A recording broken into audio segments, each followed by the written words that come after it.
están? Vamos a iniciar la clase grabada número 10 de la asignatura Historia Económica que se dicta en la Facultad de Ciencias Económicas, Jurídicas y Sociales de la Universidad Nacional de Salta.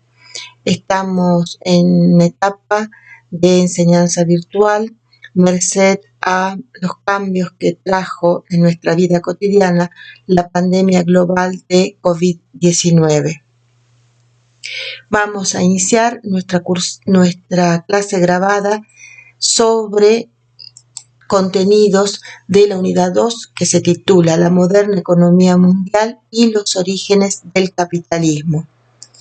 Recuerden que de esta unidad nosotros ya hemos acercado algunos conocimientos y aportes sobre los puntos 1 y 2. En este tramo de la clase grabada vamos a abordar aspectos de los puntos 3 y 4. El punto 3 que se refiere a los imperios europeos y sus dominios extraeuropeos, las dinastías Qing y Ming en el mercado mundial, divergencias y convergencias en los desarrollos de Europa, Asia y América. Y el punto 4, las vías occidental y del Asia Oriental de industrialización, la revolución industrial inglesa revisitada en perspectiva global. Bien, vamos a ver que en las últimas décadas tomó forma en la historiografía de la historia económica asiática y occidental un nuevo consenso que registra intensificación del trabajo y del consumo respectivamente en estos siglos del 16, 17 y 18 que nosotros estamos estudiando a nivel global. Estos procesos de intensificación del trabajo y del consumo fueron denominados revolución industriosa y tuvieron lugar tanto en Asia como en Europa en los siglos previos a la revolución industrial. Nosotros nos vamos a nutrir acá del aporte de un historiador al cual ya hemos nombrado varias veces, que se llama Jan de Vries. Jan de Vries es un historiador holandés. En el año 1994 escribió un artículo sobre la revolución industrial y la revolución industriosa. Lo interesante de este trabajo es que él propone en el ámbito de la historia económica occidental este concepto de revolución industriosa con el cual cuestiona las propuestas explicativas que hasta entonces habían sido aceptadas para explicar la revolución industrial. Recuerden que Jan de Vries es un historiador de los llamados gradualistas, que van a entender que hay crecimiento en Europa durante los siglos XVI, XVII y XVIII frente a los estancacionistas que planteaban que la gran ruptura la proponía la revolución industrial inglesa a fines del siglo XVIII. Entonces, de este modo, para De Vries, el concepto de revolución industrial es un concepto a la defensiva. Podríamos decirlo en palabras de Ulrich Beck, que es un concepto zombie. ¿Por qué? Porque aparentemente está vivo, pero en realidad está muerto porque ya no cuenta con el significado que se le había dado en su momento. Ahora, el concepto de revolución industriosa no es acuñado por Jan de Vries, sino por un historiador japonés llamado Akira Hayami. Lo hace en un artículo de 1967 y en este artículo da cuenta del desarrollo del lado de la demanda que tuvo el trabajo intensivo del cultivo de arroz en el Japón de Tokugawa entre 1600 y 1868. Es decir, que en la perspectiva de Akira Hayami, los campesinos del periodo de Tokugawa tuvieron una mejoría notable de los estándares de vida, acompañados del desarrollo de mercados de exportación e importación de productos en tiempos previos a la revolución industrial y paralelos a la revolución industrial. Es decir, que tenemos dos rutas de industrialización en este nuevo escenario historiográfico que emerge con fuerza en el siglo XXI y que toma sobre todo los aportes de la historiografía asiática. Y acá vamos a trabajar a un artículo de un historiador, se llama Kaoru Sugihara, que plantea justamente que existen dos vías, la vía occidental y la vía oriental de la industrialización. Este artículo, al artículo que me estoy refiriendo es el de 2007. Después pueden consultar también otros. Bien, entonces un poco ya situamos esta cuestión de que vamos a trabajar de dos vías de la industrialización, estas dos vías industriosas. ¿Esto qué quiere decir? Que debemos resituar el concepto de revolución industrial para revisarlo y armar entonces esta propuesta de una revolución industriosa guiada por el consumo en Europa y una revolución industriosa guiada por la intensificación del trabajo en Asia. Bien, entonces, planteado esto, ¿qué quiere decir?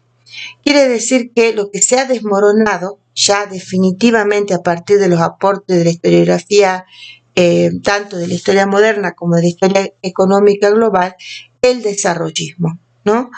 Y emerge con fuerza el aporte de la Escuela de California con los trabajos de Kenneth Pomeranz, también de Roy Byung Wong, ¿no? Que van a plantar un nuevo escenario historiográfico que entre todas las cosas argumentan que la gran divergencia entre los desarrollos entre Asia y Europa recién se habría originado en los albores del siglo XIX. Habríamos tenido pequeñas divergencias, según Jean-Louis Sanden, que se dan en los grandes espacios continentales, ¿no? En el caso concreto de Van Sanden, recuerden que él analiza el noroeste de Europa occidental, ¿no? Para referirse a estas pequeñas divergencias, se plantea crecimiento de población, niveles de urbanización y de salarios en estas regiones del Mar del Norte, las Islas Británicas y los Países Bajos. Y por otro lado, tendríamos también pequeñas divergencias en la zona de lo que se va a conocer como la del Bajo Yangtze. Esto ya en Asia, que fijémonos acá, lo que tenemos en este mapa es las macro regiones fisiográficas de China, según William Skinner. El Yangtze es un río. En este caso acá el nombre está como lo denominan los anglosajones, Yangtze. Es el río, el antiguo río, esperen que es que va a desembocar en un delta, que es el delta del Bajo Yangtze. Justamente es esta región donde está Jiangsu y Zhejiang, la actual Shanghái, por ejemplo, está acá, a la que se refiere Pomeranz y la que pone en comparación con las regiones de Europa noroccidental, justamente para plantear esta convergencia de los desarrollos entre Europa y Asia, en estas regiones de Europa y Asia. Bien, ¿qué pasa con estos planteos? Estos planteos nos van a exigir modificar los enfoques teóricos y conceptuales construidos entonces por la historiografía de la historia económica de los siglos XIX y XX, que están caracterizados por una perspectiva eurocéntrica de análisis que en la mayoría de los casos va a desconocer a Asia no solo por su potencialidad explicativa, sino también como espacio de objeto de estudio. Bien, entonces estamos ubicados geográficamente. Vamos a ver que las proyecciones econométricas van a mostrar que Asia es el gran centro manufacturero de los siglos XVI, XVII y XVIII. En parte nosotros eso ya lo vimos en la clase grabada pasada cuando trabajábamos el gráfico de Robert Allen. Acá estamos trabajando con datos de Paul Weyrauch y vemos cómo Asia en 1750 todavía tiene un potencial industrial a nivel global del aproximadamente 80%. Y cuando hablamos de este potencial industrial nos estamos refiriendo que Asia es la que hace los productos que en este momento los consumidores de Europa, Asia, África y América están demandando.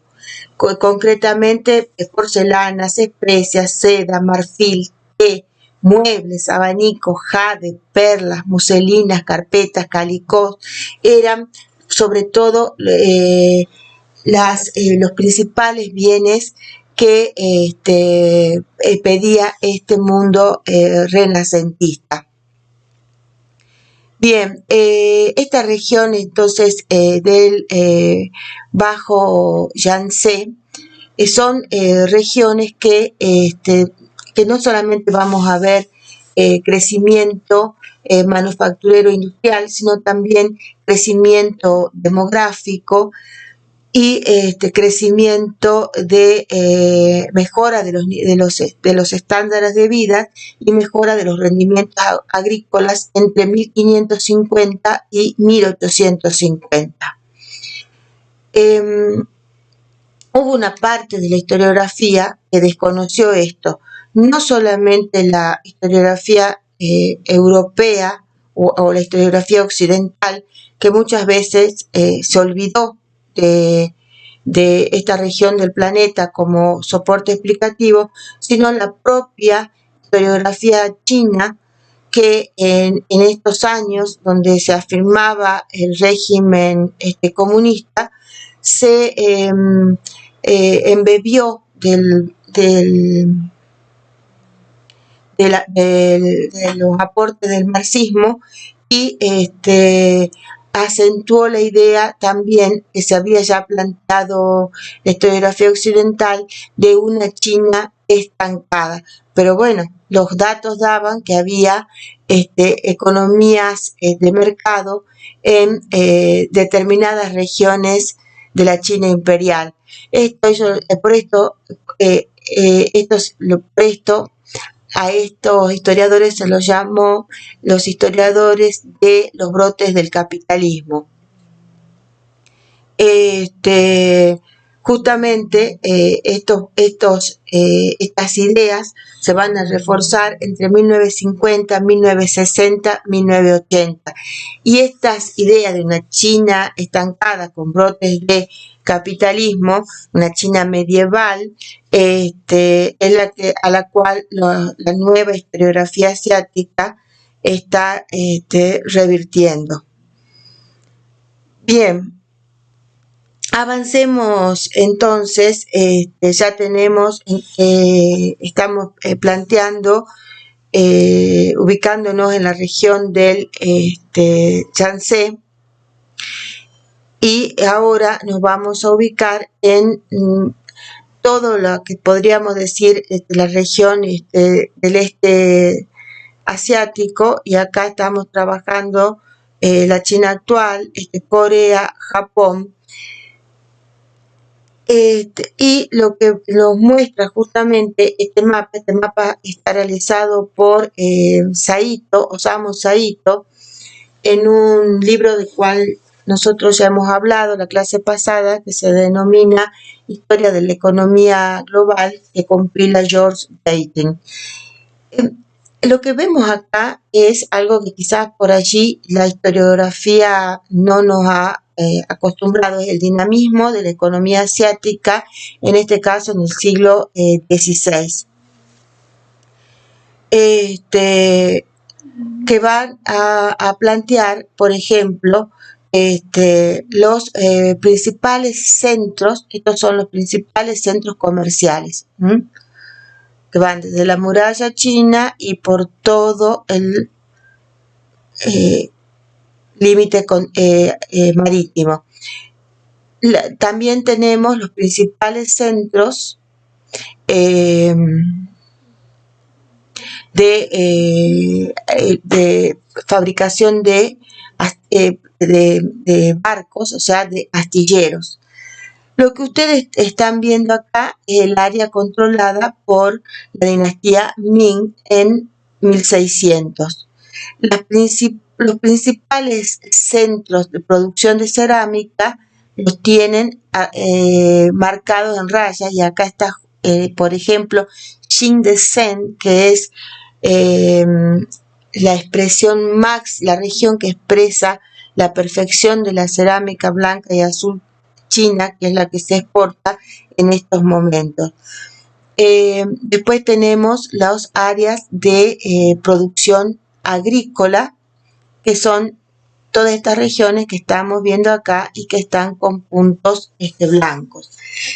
Este dinamismo nos muestra, por un lado, el comercio acá con el mundo español. Ya está, acá ya vemos está Filipinas, controlada por los españoles.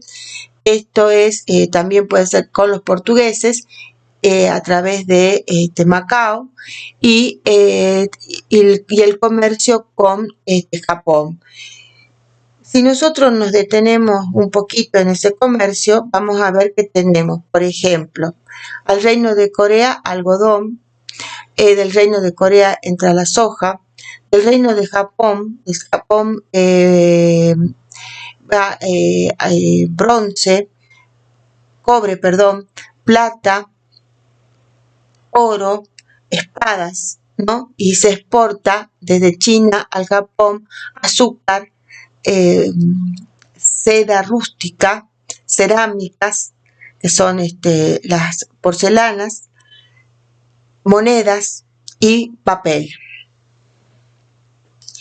En el caso de Filipinas, lo que va a entrar es plata y también espadas, algodón. El límite que ustedes tienen acá hacia Mongolia, ¿no? Caballos, entran caballos y se exporta té. Entonces tenemos esto es muy interesante porque nosotros lo que tenemos que observar es que la conquista de los europeos del mundo va a significar o va a incidir de diferente modo en las diferentes regiones. En el caso del Asia, lo que tenemos es como ya hay, antes de la llegada de los españoles, no solamente un centro industrial, un centro manufacturero, y también un gran tejido comercial al cual van a irrumpir los recién llegados. Otro de los historiadores que va a desafiar las lecturas eurocéntricas de la historia de China es Bo Song Lee. Él va a cuestionar el enfoque de los brotes del capitalismo y va a estimar que esta región a la cual nos estamos refiriendo va a aumentar entre 1620 y 1850 un 80% en el número de su población. En estos 230 años, China va a pasar de tener de 20 a, no China, sino la región de Jiangnan, va a pasar a tener de 20 a 36 millones de habitantes. También en esta región va a crecer no solamente la industrialización, especialmente la textil. Esto va a traer demanda de fuerza de trabajo, y también vamos a ver crecer la manufactura rural. Bien, cuando hablamos de la región de Jiangnan, es una región geográfica de China que está al sur del delta del Yangtze. Es reconocida como el área que lideró China entre en el último milenio. Se la considera históricamente responsable de una cantidad significativa del PBI chino. Se extiende sobre un 5% del territorio de este gran país asiático y comprende allí al rico municipio de Shanghái. También en la región de Jiangsu y Anhui. Bien, entonces, dentro de las producciones rurales, lo que vamos a tener sobre todo son plantaciones de mora, plantaciones de algodón y de arroz, que van a acompañar a este crecimiento manufacturero. A su vez, se van a observar el uso de fertilizantes, mejoras en los capullos de seda, en las semillas de mora, y también el uso del carbón para la cría y el devanado de los gusanos de seda. Esto nos plantea Bonson Lee en un artículo de 2005. ¿Y esto qué implica? ¿Por qué lo nombramos? Porque esto nos muestra en esta etapa y en esta región la introducción lenta de adelantos tecnológicos en el proceso agrícola regional. Todo esto va a llevar a una extensión de la prosperidad en la zona del delta, del bajo delta del Yangtze, pero que también puede observarse hacia el interior, ¿no? Y acá, por ejemplo, la ciudad de Jingdezhen, que está ubicada a 600 kilómetros de Shanghái. Acá está Jingdezhen y acá está Shanghái. Vamos a observar que se va a convertir en esta etapa en el centro manufacturero de la porcelana global, ¿no? En el centro manufacturero global de porcelana. La porcelana de esta ciudad va a satisfacer a los consumidores europeos, asiáticos, africanos y americanos que la demandan, ¿no? Esto va a llevar a una expansión de los mercados, a una extensión de la agricultura y de la artesanía cada vez más comerciales. Hasta mediados del siglo XVIII, la gran mayoría de los productos manufacturados que circularon en el globo van a ser de origen asiático, ya sea de China o de India, ¿no? Bien, acá lo que nosotros le estoy mostrando en esta diapositiva es una carta del rey Qianlong, del emperador, mejor dicho, Qianlong, al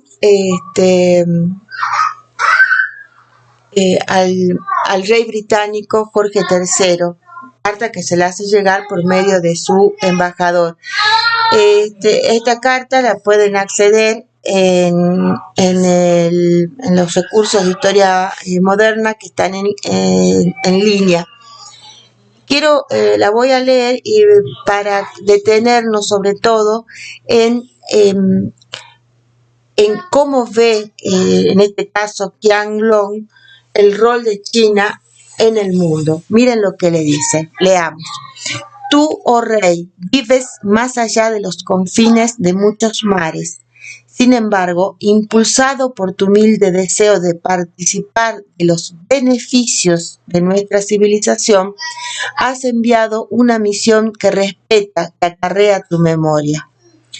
Tu enviado ha cruzado los mares y ha presentado sus respetos en mi corte en el aniversario de mi cumpleaños. Para mostrar su devoción también ha enviado ofertas de los productos de su país. La majestuosa virtud de nuestra dinastía ha penetrado en todos los países bajo el cielo, y los reyes de todas las naciones han ofrecido su costoso tributo por tierra y por mar. Como su embajador puede ver por sí mismo, poseemos todas las cosas. No pongo ningún valor en los objetos extraños o ingeniosos, y no tengo ningún uso para las manufacturas de su país.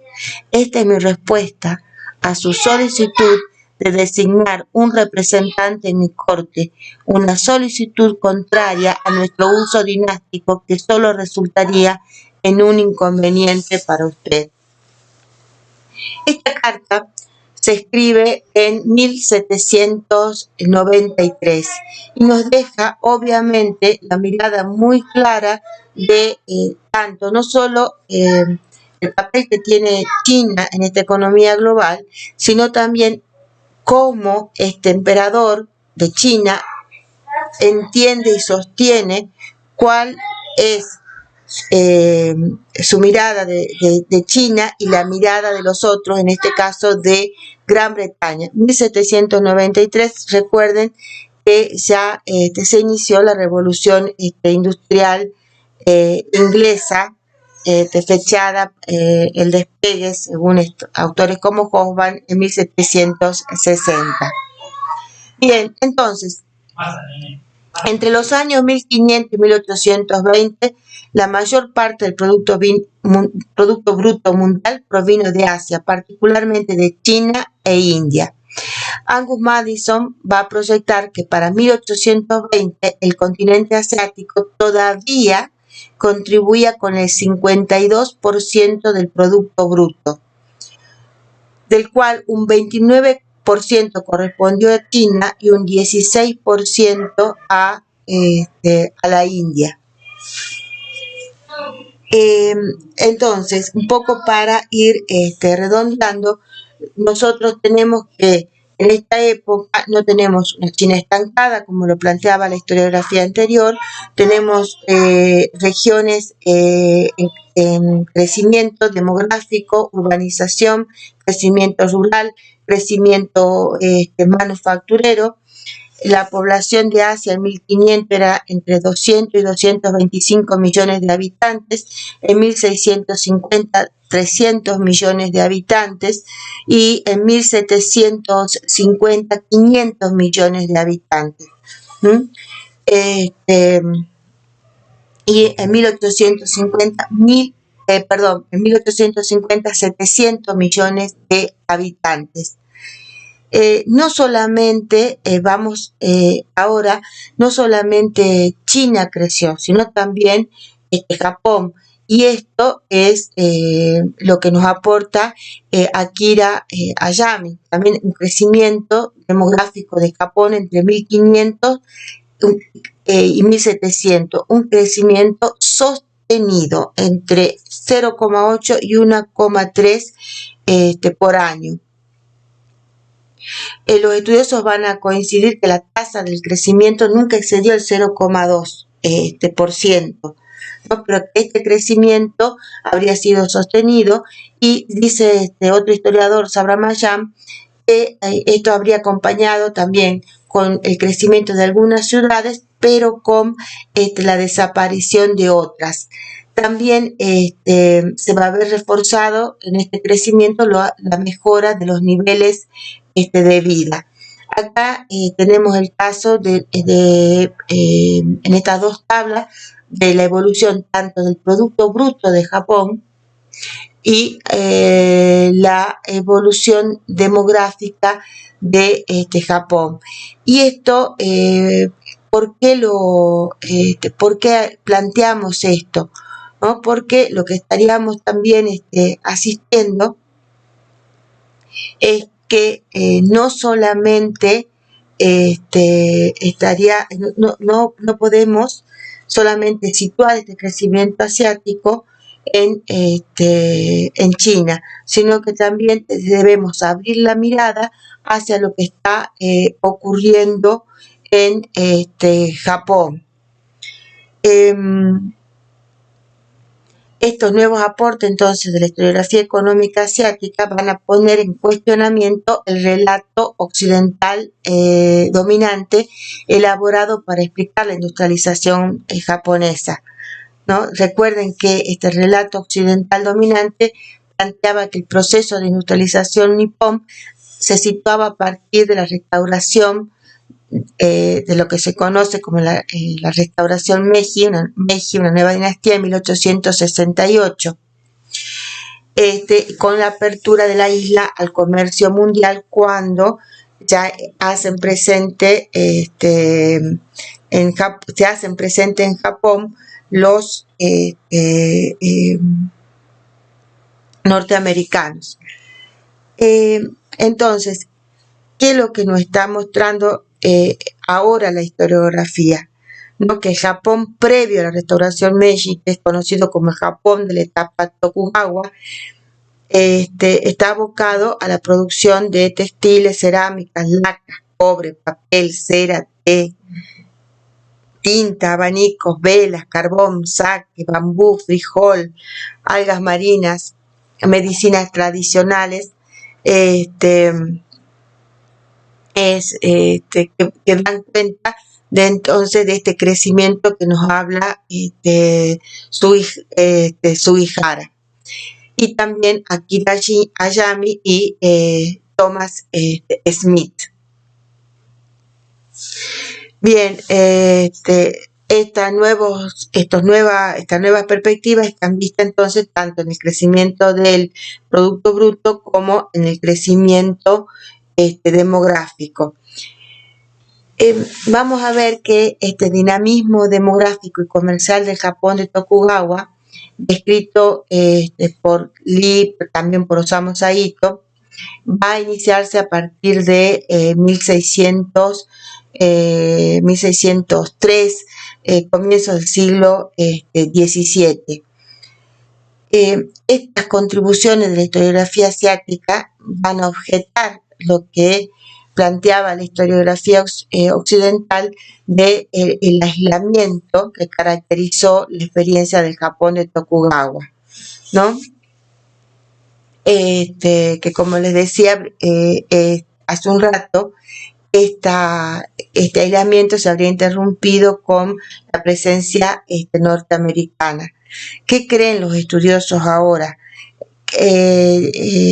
Por ejemplo, Bradbury y Sugihara nos proponen entender que el Japón estuvo integrado en la mayor parte de su historia y también durante el periodo Tokugawa a lo que ellos llaman la civilización del este asiático, cuyo centro fue China.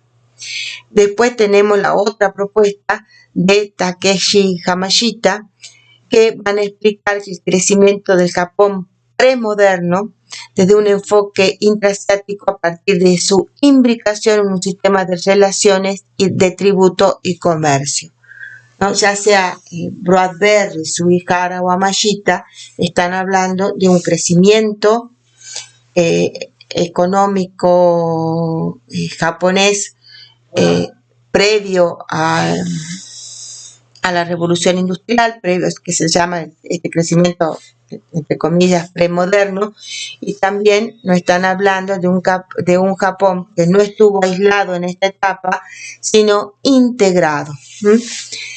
Cuando los portugueses y los españoles arriban al Asia, ¿qué hacen entonces? Se integran, por supuesto no sin tensión, a una red comercial que ya era existente y que estaba ampliamente desarrollada.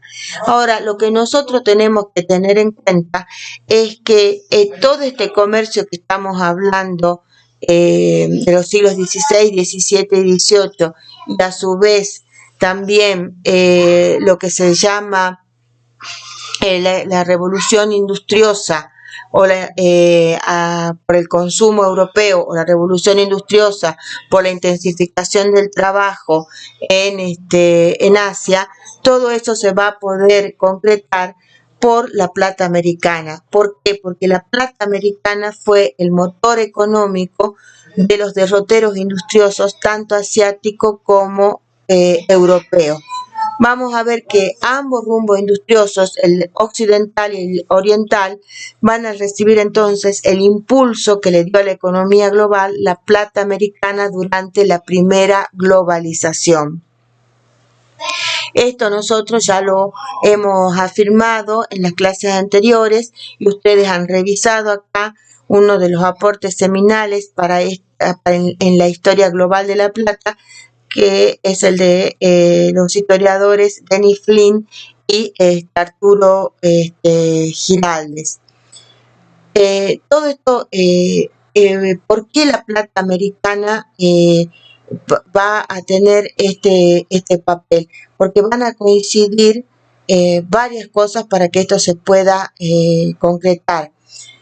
A partir del siglo XV, la dinastía Ming va a enfrentar una crisis fiscal y va a tener que revertir políticas monetarias anteriores y va a convertir a la mayoría de los impuestos, o sea, el pago de los tributos, de todos los tributos se van a tener que hacer en plata y se van a abandonar otras monedas de bronce, monedas de arroz, cobre o papel, todo eso se abandona y va a cobrar importancia la plata en lingote, que para la gente es impermeable a las manipulaciones imperiales, y además va a tener la posibilidad de cumplir con lo que se necesita de una moneda, que sea reserva de valor, medida de valor y en medio de intercambio. La reforma que se lleva adelante se la conoce como la del látigo único, y que va a consistir en la conmutación a plata de todos los tributos e incluso de las obligaciones de trabajo. Entonces, fíjense ustedes, tenemos gente que quiere estos productos manufacturados, los quiere desde siglos previos, nada más que ahora te da la posibilidad de poder adquirirlos. Por eso, por diferentes rutas, por 2 centurias, va a drenar hacia China la riqueza argentífera de las minas de Europa Central, de Japón, y también las minas de la monarquía hispánica, que están nada menos que en América. Me refiero concretamente a Zacatecas y Guanajuato en México y Potosí en la actual Bolivia. Nosotros acá vamos a tener mucha gente que va a dedicarse a estudiar eso, como Barrett, como Tespasque, como Bárbara Stanley, como Nuno Palma, Andrés Silva, y van a plantear que el 85% de la plata que circula en el globo entre 1500 y 1800 provino de América. También van a afirmar que durante la segunda mitad del siglo XVI, la mitad de la plata americana que arribó a la península ibérica había pasado por los registros que la monarquía hispánica dispuso para tal fin, ¿no? Tratar de eludir los pagos de los impuestos correspondientes se va a dar tanto en el Pacífico como en el Atlántico.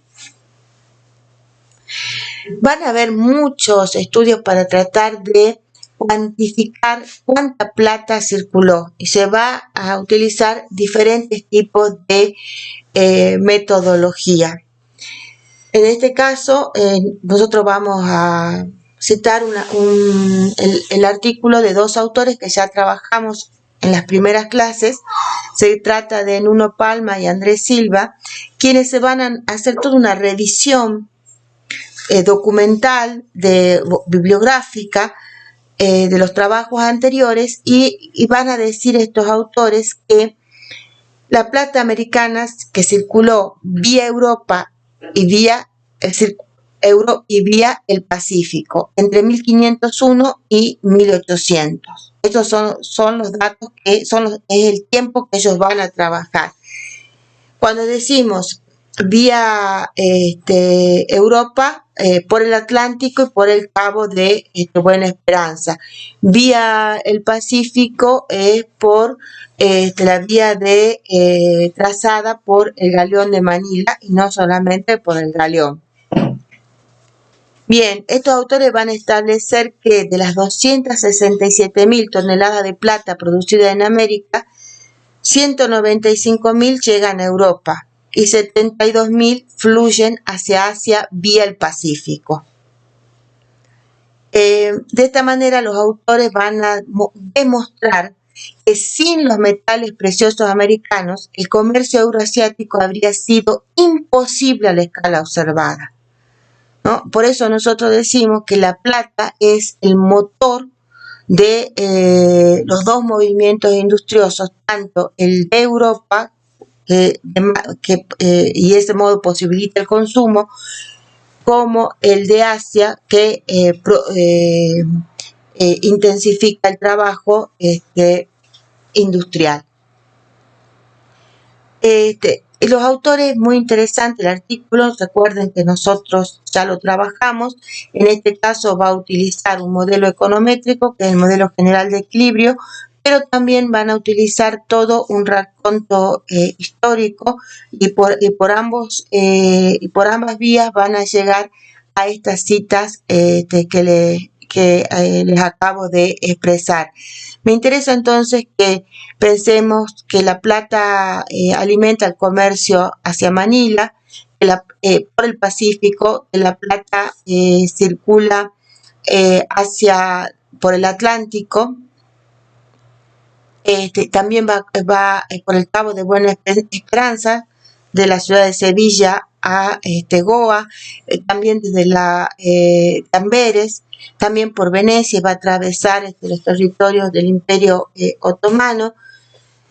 Esto va a permitir que, por ejemplo, Kenneth Pomeranz diga que las minas americanas van a pagar el 90% de las importaciones europeas de productos asiáticos. Y recuerden la clase anterior, las importaciones venían vía Pacífico hacia México por tierra hacia Veracruz y de Veracruz a España, y sino también por el Cabo de Buena Esperanza. Yo acá tomé dos citas, una apenas iniciada, lo que podríamos decir la globalización. Esta cita es de Richard Hakluyt, es un británico. Hakluyt es quien escribe. Se trata de un abogado que recopila información de gente que estuvo fuera de la isla, fuera de Inglaterra. Y en este caso, quien le da la información es Hawkes, que Hawkes es un inglés españolizado, su mujer es española, y él estuvo entre 1567 y 1571 en México. El relato lo sitúa en 1568. Fíjense esto porque me interesa que ustedes vean ya el papel de la plata y en el sentido común, pero a nivel global, pero también ya el papel de la plata que tiene, el papel que ya tiene la plata en la economía americana. Todo esto que está diciendo acá Hawkes 3 años antes de la fundación de Manila y 3/4 siglos después de que Cristóbal Colón pisara el suelo americano por primera vez, ¿no? Y ¿qué es lo que dice concretamente Hawkes? ¿No? Se refiere a las buscadas y encontradas Islas Salomón en el mar del sur, ¿no? Y reconoce que en ese lugar se podía ser maravillosamente rico. De allí provenían las finas piezas de plata y tazas por las cuales todo un hombre daría su peso en plata. ¿Mm? Entonces, la plata americana es la que va a asegurar tanto a los habitantes del Viejo y el Nuevo Mundo la adquisición de los preciados bienes del Oriente. Esto que se llama acá Puerto de Navidad, después va a convertirse, no directamente, pero el gran centro de recepción de los galeones no va a ser, va a ser Acapulco. Nosotros vamos a ver que esta manufactura asiática era comprada con la plata extraída de las minas americanas, que como decíamos, obviamente viajaba en los barcos. Eran remesas de metal que podían, por ejemplo, mandar tanto la corona como los particulares. Tenía que sortear todo tipo de peligro, desde los piratas hasta los naufragios. La otra cita que tenemos acá es una cita, pero ya estamos acá en el siglo XIX, ¿no? Y es el barón de la Vega de Oz, que se llama Enrique Leguina y Vidal. Y él acá recuerda anotaciones de la condesa de Aulnoy, quien en 1679 afirma: no pasa domingo sin que se iluminen con más de 100 velas los altares que en todas las iglesias de Madrid están atestados de plata.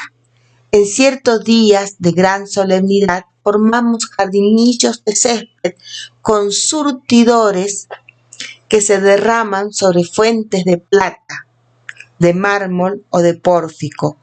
Nunca se hace uso de vajillas estañadas, solamente las de plata y porcelana sirven en la mesa. Bien, esta plata, vamos a ver que va a tener entonces como destino el Asia. La plata va a ir ya sea como moneda acuñada a través de lo que se conoce como el situado de Filipinas, que es la remesa de plata que se lleva para que se pueda pagar toda la burocracia para mantener la gobernación de Filipinas, y en este caso va en una moneda generalmente que se llama real de A8, pero también va como lingote.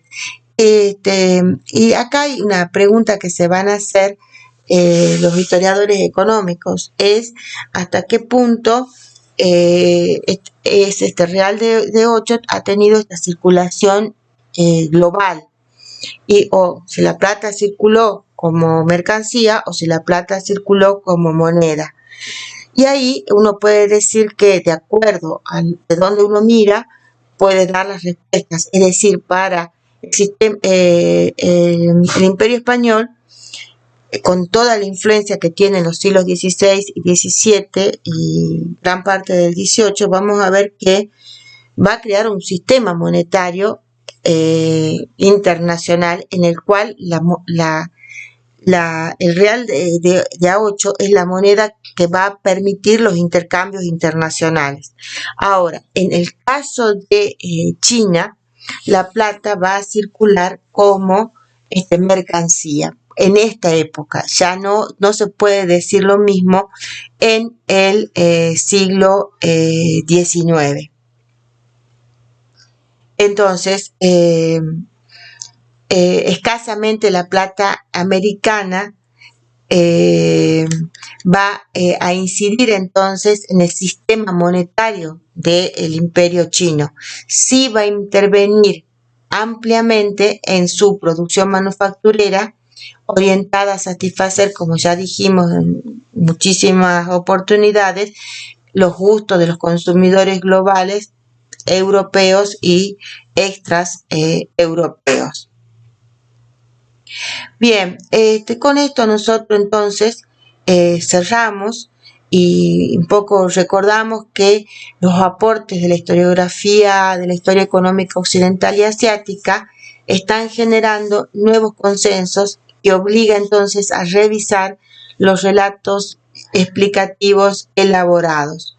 Nosotros acá nos hemos detenido en estos aportes de esta historiografía asiática y esta revisión que se hace, que aparte nos ayuda a entender por qué de este despegue que tienen estas economías en el siglo XX y la fuerza que tienen actualmente. Bien, muchas gracias. Ha sido ya un gusto y con esto terminamos la última clase grabada del cuatrimestre y seguimos trabajando en el informe final de investigación. Muchas gracias.